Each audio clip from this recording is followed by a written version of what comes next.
নমস্কাৰ স্বাগতম জনাইছো আমাৰ ইউটিউব চেনেল শ্ৰীমন্ত মোটিভেটৰলৈ। আজি মই আপোনালোকৰ সন্মুখলৈ লৈ আনিছো এগৰাকী মাতৃ আৰু এজন পুত্ৰ। এই দুয়োগৰাকী ব্যক্তিক আপোনালোকৰ আগত পৰিচয় কৰাই দিয়াৰ এক বিশেষ কাৰণ আছে। তাৰ আগত মই প্ৰথম তেখেতলোকৰ নাম কৈ দিছো। এয়া হৈছে আমাৰ তপন শইকীয়া আৰু এয়া হৈছে তপনৰ মাতৃ। মা, আপোনাৰ নামটো কি? ৰীনা শইকীয়া। ৰীনা শইকীয়া, হয়।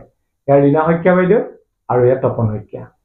মই কিয় আপোনালোকৰ মাজলৈ লৈ আনিছো সেই বিষয়ে আপোনালোকক মই থুলমূলকৈ কৈছো যে 2019 চনৰ এনেকুৱা দিনবোৰত এইখন ঘৰত কান্দোনৰ ৰোল উঠি আছিল।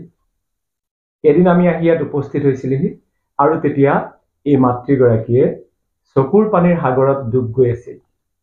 সেইখিনি সময়ত আমি সাহস দিবলৈ প্ৰয়াস কৰিছিলো আৰু কাৰণটো আছিল কি যে তেখেতৰ পুত্ৰ, একমাত্ৰ পুত্ৰ এই তপন শইকীয়াই সেইখিনি সময়ত বৃক্ক ৰোগত আক্ৰান্ত হৈ যুঁজি আছিল আৰু যুঁজি সেই যুঁজখনত তেওঁ জয়ী হৈ গ'ল। গতিকে তপন, তোমাক আমি বৰ্তমান তথা ভৱিষ্যতৰ কাৰণে শুভকামনা জনাইছো। ভগৱানে কুশলে ৰাখক আৰু মা আপোনাকো সেৱা জনাইছো। হয়, এতিয়া তপন, মই প্ৰথম তোমাৰ পৰা জানিবলৈ বিচাৰিম যে তোমাৰ অসুখটো কোন চনত হৈছিল? মোৰ 2019 চনত। 19। ইতিমধ্যে মই কৈছো 19 চন বুলি। জুন মাহ। হয়, এতিয়া হৈছে এই জুন মাহ। এইটো সময়তে প্ৰায়। আচ্ছা, মই প্ৰথম জানিবলৈ বিচাৰিম তোমাৰ যি বৃক্ক ৰোগ হ'ল, তোমাৰ প্ৰথম যিটো তাৰ লক্ষণ, সেই লক্ষণটো কি দেখা দিছিলে? মোৰ খুব গেছ হৈছিল সেইকেইদিনত। গেছ ফৰ্ম টাইপ, একদম ভমিটিং হৈছিল 2 দিন। তাৰপৰা তেতিয়া মানে মই ডিব্ৰুগড়ত চেকআপত যাওঁতে তেতিয়া মোক মানে গম পালো যে তোমাৰ মানে ডক্টৰে ক'লে তোমাৰ 2টা কিডনী মানে বেয়া হৈছে। তেতিয়া গম পালো। আচ্ছা, এই যে প্ৰথম তোমাক ক'লে যে তোমাৰ 2টা কিডনী বেয়া হৈছে বুলি, সেই বাক্যটো সেইটো কেৱল এটা বাক্য নহয়। হয়, সেইটো হয়তো তোমাৰ মানে বুকুৱেদি সৰকি যোৱা এপাত সৰৰ দৰে কথা, হয়নে? হয়। সেই কথাষাৰ কোৱাৰ লগে লগে তোমাৰ অনুভৱটো কেনেকুৱা হৈছিল? সেইদিনা মই মোৰ বন্ধু এজনৰ লগত, ৰঞ্জন বুলি কয়, তাৰ গাড়ী ছাৰ্ভিচিঙত সি ডিব্ৰুগড় গৈছিল। মোক ক'লে তৌ বৈ তোৰ গাটো বেয়া হৈ আছে, এনে দেখাই আহিবি ডিব্ৰুগড়ত। তেতিয়া AK দাস ছাৰৰ মই দেখাইছিলো পল্টন বজাৰ। তেতিয়া মোক ক্ৰেটিনাইন পাইছে 13.5 পাইছিল। তেতিয়া অলৰেডি মোক ক'লে আৰু যে ৰিপৰ্ট চাই যে তোমাৰ কিডনী মানে অলৰেডি বেয়া হ'ল বুলি ক'লে। যে লগৰকেইটা সোমাইছে সেইটো সময়ত, সিহঁতি মোক ক'ব পৰা নাই। তাৰপৰা যেতিয়া গম পাইছো আৰু অলৰেডি মোৰ মানে ৰিপৰ্টকেইটা চাই পেলাই সিহঁতি যেতিয়া মানে অকণমান নাৰ্ভাছ টাইপ ফিল কৰি আছে, মই মোৰ বৰ্তা ল'ৰাটো সুধিছো, সি ডক্টৰ, যে এইটো কি কৰিব পাৰি। মই নিজৰ বুলি কোৱা নাই আৰু তেতিয়া মানে সি কৈছে এটাই কৰিব পাৰি, ডায়েলিচিছ আৰু ট্ৰান্সপ্লান্ট। সি তেতিয়া ক'লে।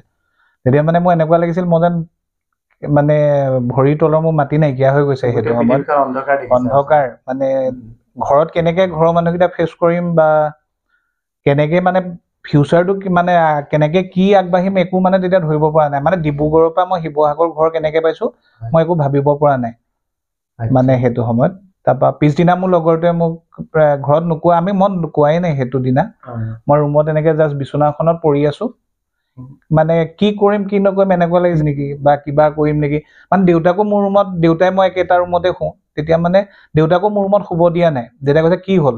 তাৰপৰা লগৰকেইটা কৈছে একো হোৱা নাই, তাৰ গাটো অকণমান বেয়া, দৰৱ দিছে, চব ঠিক হ'ব। দেউতাহঁতকো কোৱা নাই তেতিয়ালৈকে। তাৰপৰা মানে ৰাতিটো মোৰ এনেকুৱা লাগিছে মই যেন ক'ৰবাত ওলাই গুচি যাম, মানে কি কৰিম কি নকৰিম তেনেকুৱা লাগিছে আৰু। আচ্ছা, মই এইটো জানিবলৈ বিচাৰিম কি কাৰণে তোমাৰ এই অসুখটো হ'ল বুলি তুমি অনুভৱ কৰা? মোৰ আপোনাৰ বা কোনো চুগাৰ বা তেনেকুৱা প্ৰব্লেম নাছিল। আমাৰ মানে জেনেটিকেলি আমাৰ হাই প্ৰেচাৰটো আছে। আৰু মোৰ যে ইমান সৰুতে ইমান হাই প্ৰেচাৰ আছিলে ময়ো গম নাপাওঁ তেতিয়া। ডক্টৰে কোৱা মতে মানে হাই প্ৰেচাৰৰ কাৰণে মানে ধৰক প্ৰব্লেমটো হ'ল বুলি ক'লে। আচ্ছা, 2019 চনৰ জুন মাহতটো তোমাৰ অসুখটো ধৰা পৰিছে। তাৰপিছত তুমি চিকিৎসাৰ কাৰণে ক'ত গ'লা? মই তাৰ পিছদিনা মোৰ বন্ধুকেইজনে মোক গুৱাহাটী লৈ গ'ল। তেতিয়ালৈকেতো ঘৰত কোৱাই নাই ভালকে। তাৰপৰা গুৱাহাটীত হেল্থ চিটিত মই এডমিট হ'লো। তাৰপৰা হেল্থ চিটিত মোৰ বাৰ ঘৰ গুৱাহাটীত। তাৰপৰা সেইকাৰণে হেল্থ চিটিত এডমিট হ'লো। ভিনদেউহঁতো আহিলে, লগৰকেইজনো আছিলে মোৰ। তাৰপৰা তাত মোৰ প্ৰথম ডায়েলিচিছ কৰিছোঁ এদিনৰ, মানে সেইদিনা বাহঁতৰ ঘৰত পঠাই দিলে। তাৰপৰা পিছদিনা আকৌ এডমিট হ'লো। পিছদিনা মোক এডমিট কৰি প্ৰথম ডায়েলিচিছ কৰিছে। আচ্ছা তপন মই ডায়ালিসিসৰ শব্দটোৰ বিষয়ে শুনি আছো হয় মোৰ কিন্তু ইমান আইডিয়া নাই মানে ডায়ালিসিসটো কেনেকৈ কৰে ডায়ালিসিসটো প্ৰথম পৰ্যায়ত যেতিয়া কৰে ডায়ালিসিসটো আচলতে আপোনাৰ পুৰণা ব্লাডটো উলিয়াই আকৌ ৰিফাইন কৰি আকৌ নতুনকে ভৰাই দিয়া মানে নৰ্মেল ভাষাত ক'ব গ'লে প্ৰথম মই কৰোঁতে তেতিয়া মোৰ ধৰক আগতে যদি পেচেণ্টৰ গম পায় মানে ডক্টৰবিলাকে ধৰক যে কিডনি মানে যোনে প্ৰথম অৱস্থাৰ পৰা গম পায় সেই তেওঁলোকৰ এটা ইয়াত ফেস্তুলা বহাই দিয়ে সেইটো বহালে আপোনাৰ এইটো চাইডে বেজি ভৰাই কিনে কেণ্ডুলা ভৰাই ব্লাডটো উলিয়াই আকৌ এটা চাইডেদি ভৰাই বডিত সোমাই গুচি যায় মোৰ তেতিয়া সেইবিলাক কৰা নাছিলোঁ কাৰণে তেতিয়া এক কৰঙনৰ চুকেদি কৰে আচ্ছা ডায়ালিসিসৰ কেইবাটাও প্ৰকাৰ আছে নেকি ডায়ালিসিসৰ এটা সেইটোৰ উপৰিও কিবা পানী চানিও ভৰাই দিয়ে নেকি মই নাজানো দেই পানীটো নিদিয়ে আপোনাৰ এটা ইনজেকশ্যন দিয়ে তাত পোষ্ট কৰে সেই ইনজেকশ্যনটো মানে আপোনাৰ হিমোগ্লোবিনটো মানে মেইনটেইন হৈ থাকিবৰ কাৰণে তুমি কিমানটা ডায়ালিসিস কৰিলা মই গুৱাহাটীত প্ৰায় 2 মাহ ডায়ালিসিস কৰিছো সপ্তাহত 2টাকে কৰি আছিলো ইয়াতে হেলথ সিটিত কৰিছিলো তেতিয়া মানে প্ৰায় 8টা 16টা মান কৰিছা ন ইয়াত মই 16টা ওপৰত ডায়ালিসিস কৰিছো আচ্ছা মা মই আপোনাক সুধিম অকমান ডাঙৰকে ক'ব দেই আপুনি বৰ ঠাণ্ডা বুন্দা মানুহ মাতটো সৰু অকমান ডাঙৰকে ক'ব লাগিব খালি আচ্ছা মা আপুনি কেতিয়া গম পালে এওঁৰ যে এইটো অসুখ হৈছে এটো গুৱাহাটীলৈ ঘৰত নোকোৱাকে গুচি গ'ল এইটো অসুখ হৈছে বুলি নোকোৱাকে আপুনি কেতিয়া গম পাইছিলে যোৱাৰ পাছদিনাখন দেউতাকো নাছিলে ট্ৰেক্টৰে হাল বাইছে পথাৰত তাক চাবলৈ গ'ল তেনেকুৱাতে আমাৰ ছোৱালীজনী ডেৰকৰ মানুহজনীয়ে মোলৈ ফোন কৰিলে ফোন কৰি মই ভাত চাউল ধুই আছিলোঁ তেনেকুৱাতে ফোনটো আহিলত মই ফোনটো ধৰিলোহি তাই তেতিয়া মোক ক'লে মা মই কথা এটিৰ কাৰণে ফোন কৰিছোঁ তাৰপৰা আপুনি হেৰি কৰি শুনিব ধৈৰ্য ধৰিব লাগিব তাৰপিছত বোলো কি হ'ল বাবুৰ বোলে এনেকুৱা কিডনী বেয়া হ'ল বোলে মোৰ তেতিয়া ফোনটো মোৰ হাতৰ পৰা পৰি গৈছে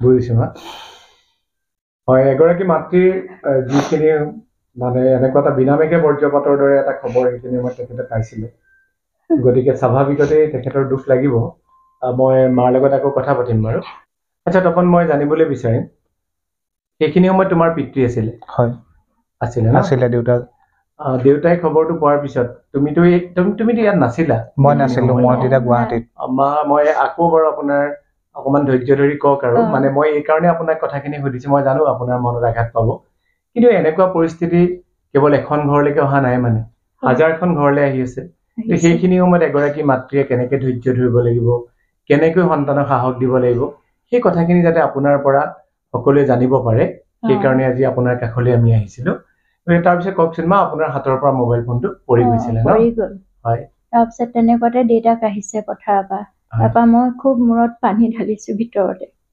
গোটেই মানুহজনী তিতি আছো মই দেউতাকে আহি মোক সুধিছে কি হ'ল তোমাৰ মই তাৰমানে ক'ব নোৱাৰো তাৰমানে মোক কি হৈছে দেউতাকক কৈছো ল'ৰাটো কি হ'ল ক'ব নোৱাৰো কি হ'ল মোক ক'বা মাৰি তেওঁ ধৰি চকীখনত বহুৱাই মোক সুধিছে কি হ'ল ল'ৰাটো এতিয়া মই ক'লো ল'ৰাটো কিবা এটা হৈছে তাৰ মই ক'ব পৰা নাই তাৰমানে কিডনী বেয়া হ'ল বুলি তাৰ মই দেউতাকক ক'ব পৰা নাই মই কি ক'ম কি নক'ম তেনেকে আছো বহুত দেৰি মই পাছত ক'লো ল'ৰাটো কিডনী বেয়া হ'ল তেতিয়া দেউতাকে এখন চকীত বহি খুব কান্দিছে দেউতাকেও তেতিয়া মানুহবোৰে গম এটা দুটাকে আমাৰ কান্দন শুনি সেইটো মানুহ আহিছে কি হ'ল সুধিছে আমি দেউতাকো ক'ব পৰা নাই ময়ো ক'ব পৰা নাই কথা তাৰপাছত ক'লো ল'ৰাটো গা ভাল নাই বোলো কিবা হেৰি হৈছে তাৰ কিডনী বেয়া হৈছে বোলো তাৰ আচ্ছা তপন তুমি গুৱাহাটীত কিমান দিন ট্ৰিটমেণ্ট কৰালা মই প্ৰায় 2 মাহ মই গুৱাহাটীৰ পৰা মই হায়দৰাবাদ ছেকেণ্ডৰাবাদ গ'লো তাতে মই ডক্টৰ সৰ্বেশ্বৰ চহৰীয়া আমাৰ অসমৰে তেওঁৰ ওচৰত মই ট্ৰান্সপ্লান্ট কৰালো কিমছ হস্পিটেলত তেখেত অসমত থাকে হয় তেখেত অসমৰে হয় কিন্তু হায়দৰাবাদত থাকে প্ৰায় নাম কৈ দিছে KIMS Krishna institute of medical technology তাতে ছেকেণ্ডৰাবাদত আছে institute of medical science KIMS আচ্ছা আচ্ছা তুমি হায়দৰাবাদত কৰালা হয় তেখেত আমাৰ অসমৰ কোন জেগাৰ হয় তেখেত আমাৰ মংগলদৈ তেওঁ গুৱাহাটীতে থাকে তোমাৰ এই যোগাযোগটো কেনেকে সম্পন্ন হ'ল মোৰ যেতিয়া মানে গা বেয়া হ'ল গম পালে মানে আপুনি বহুত ধৰণৰ চবেই ফোন কৰিছে যে কোনোবাই কৈছে যে আমুকত ভাল তামুকত ভাল তাৰপৰা মোক ক'লে মানে যেতিয়া মানুহে গম পাইছে মায়ে কিডনি ডনেট কৰিব বুলি তেতিয়া ক'লে যে তাৰ কাৰণে হায়দৰাবাদে বেষ্ট বুলি ক'লে আৰু আমাৰ আগতে মানে তাতে অপাৰেশ্যন কৰি আছে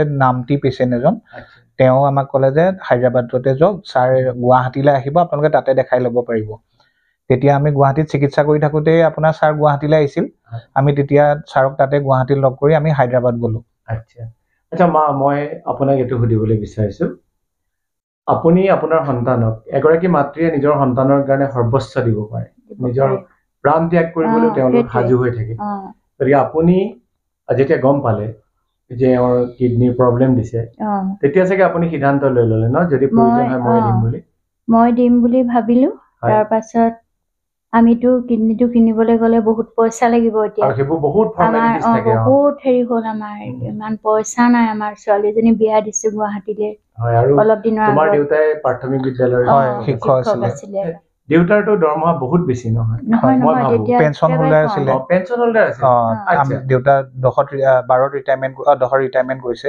তাৰ 10ত ৰিটায়াৰমেণ্ট কৰিছে 9 বছৰ হৈ গ'ল হয় ভণ্টিকো বিয়া দিছে বাক বিয়া দিছো তোমাৰ বা হয় বাকো বিয়া দিছে হয় সেইখিনি সময়ততো খাটি অসমীয়াত ক'বলৈ গ'লেতো লাও লোৱা অৱস্থা হয় নে নহয় আৰু বিশেষকৈ আমি মিডল ক্লাছ ফেমিলি বিলাকৰ আৰু সমস্যা আচ্ছা তেতিয়া আপোনালোকে এই পইচা পাতি যিখিনি লাগে হয় মই ডনেট কৰাৰ কথালৈ আহিম বাৰু হয় আমাক কেনেকৈ এৰেঞ্জ কৰিলে আমাৰ বিভিন্ন দল সংগঠন লাচিত সেনাকে আদি কৰি আছো আমাৰ ওচৰৰ পাজৰ আমগুৰি গাঁও যুৱ সমাজ হয় আমাৰ ওচৰত যিমান কেইখন গাঁও আছে আপোনালোকৰ হেৰিয়ৰ তৰফৰ পৰা তেতিয়া গৰিয়াসাগৰৰ সকলোৱে বহুতখিনি সহায় কৰিলে একদম মানে মোৰ কাৰণে যে ইমানখিনি মানুহ ওলাই আহিছিল সেইটো সময়ত মই মানে তাক লৈ মানে সেই ধাৰটো মানে সেইটো কেতিয়াও পুৰাব নোৱাৰি মানে বহুত সহায় কৰিছিলে সকলো তথাপিও মানে যিমানখিনি পইচা লাগে অপাৰেশ্যন এটাত ধৰক মোৰ দেউতাই তেতিয়া সেইটো সময়ত আমাৰ অলপমান মাটি বিকিছিল সেই তেনেকে চব পিনৰ পৰা যা যোগাৰ কৰি পেলাই নি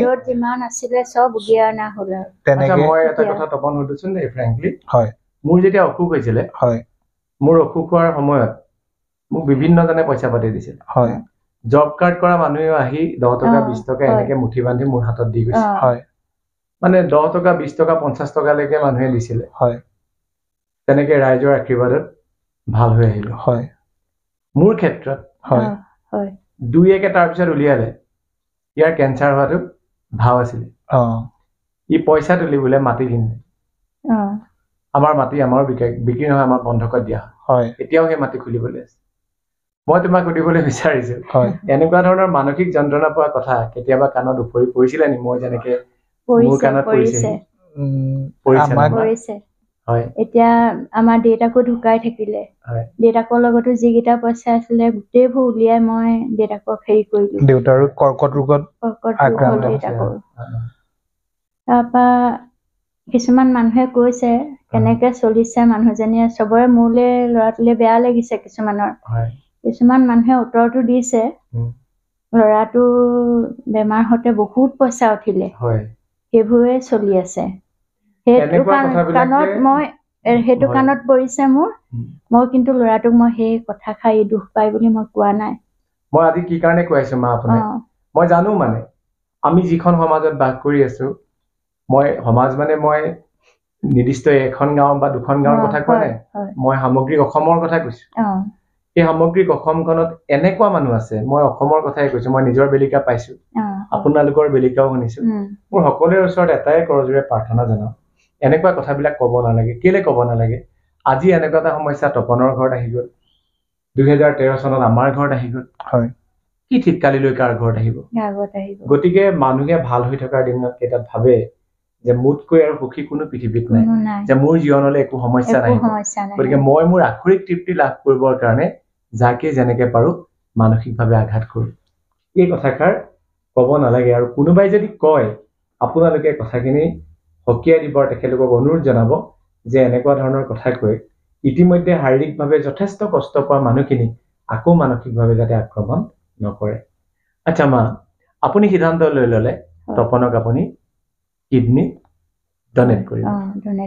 এই যে কিডনি আপুনি ডনেট কৰিম বুলি ভাবিলে সেই মুহূৰ্তত আপোনাৰ মনলৈ কেনেকুৱা এটা ভাৱ আহিছিলে যে এটা কিডনিয়ে মানুহ জীয়াই থাকিব পাৰিম জানো, তেনেকুৱা ভাৱ আহিছিলে নেকি? মোৰ ভাৱ একো নাই অহা।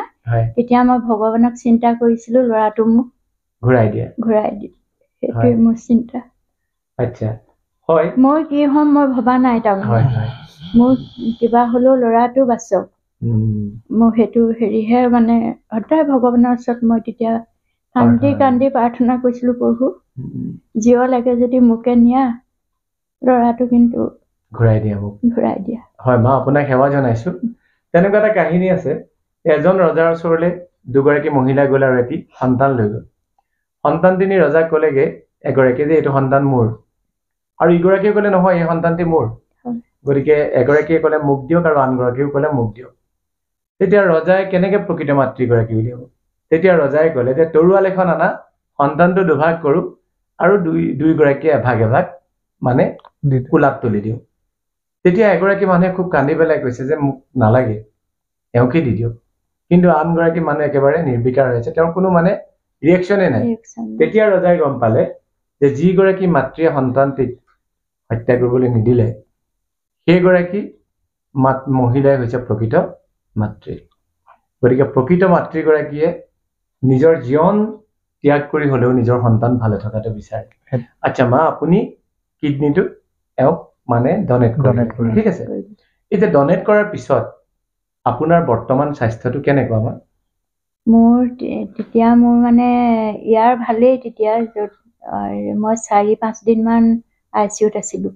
মোৰ তাৰমানে লেপস্কপিটো কৰিলে 1 লাখ টকা বেছি লাগে। মোৰ মানে ঢেৰ চিন্তা হ'ল তেতিয়া। 1 লাখ টকাটো ল'লে মানে ল'ৰাটোৰ পাছলৈ কামত আহিব, কাৰণ তাৰ দৰৱ পাতি কথা আছে।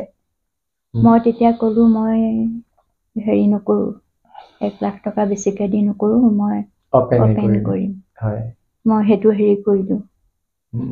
ছোৱালীজনীও কৈছিলে মা তুমি কষ্ট পাবা, মই একো নহয়, মই হেৰিয়ে কৰিম বুলি ক'লো তাইক। আপুনি কিমান দিন তাৰপিছত অলপ কষ্ট পাই থাকিলে? মই কষ্ট পালো, এমাহমান মোৰ কাটিছেতো, বহুতখিনি কাটিছে। ধৰি দিব লাগে, জোঁৱাইটোৱে মানে খোজ কঢ়াই ধৰি ধৰি।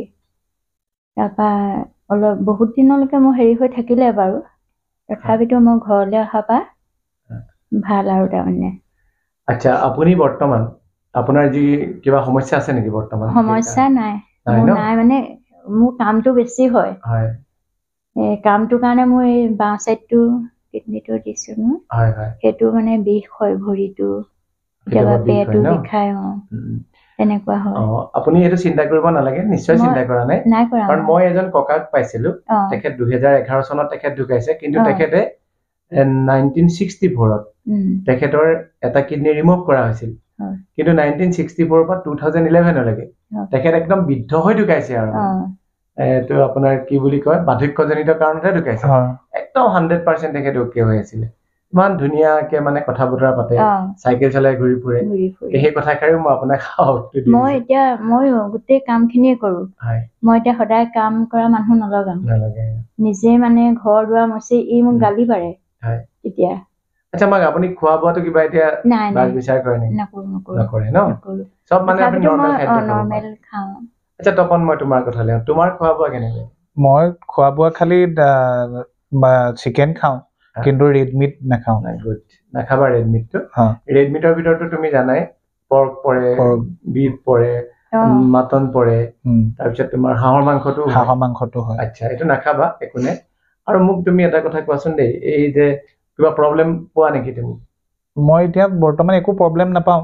ভেৰি গুড, নৰ্মেলি ঠিকেই। আৰু মই এটা ইনফৰমেশ্যন দিছো দেই আপোনালোকক। আমাৰ জয়সাগৰ কলেজত যিসকলে পঢ়ি আছে বা যিসকলে কৰ্মৰত অৱস্থাত আছে, আমাৰ তপনে জয়সাগৰ মহাবিদ্যালয়, শিৱসাগৰ মহাবিদ্যালয় জয়সাগৰ বুলি কয়, আৰু বৰ্তমান হৈছে আমাৰ শিৱসাগৰ বিশ্ববিদ্যালয়। তাতে আমাৰ তপনে কেণ্টিন আৰম্ভ কৰিছে। এই বৰ্ষৰ পৰা কৰিছা? আৰু তপনটো নিজেও চাফ চিকুণকে থাকিবই লাগিব নিজৰ স্বাস্থ্যৰ কাৰণে।